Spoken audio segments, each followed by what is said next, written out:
استاذ كريم صحيح. اسمح لي فقط في الموضوع باختصار. عندنا احزاب يا استاذ كريم، عندنا احزاب سياسيه لا تتكيف مع المواقف المبدئيه للدولة الجزائرية بغض النظر عن الحكومة الجزائرية، لأن الدولة الجزائرية لها مبادئ أساسية، وأنا كتابي اللي إصدرته قبل أسبوع حول هذا الموضوع. نعم.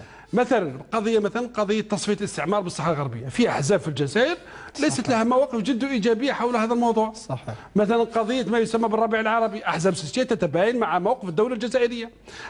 حتى بعد قضية فلسطينية لكن غابت فيما بعد. ولكن قد من بعد يقول يا بروفيسور قد نعم. يقول قائل من حق هذه الأحزاب أن تختلف معك أنت كسلطة، من حقها أن تختلف معك. ولكن لماذا؟ لأن أثبتت أنا مواقف المبدئية والمنطلقات الأساسية للدولة الجزائرية تجاه هذه الملفات، أثبتت هي صحيحة، وبالتالي تراجعت هذه الأحزاب. هذا وش يعكس؟ أنهم ليس لهم تصور استراتيجي واضح ومرجعية أساسية للتعامل مع الملفات.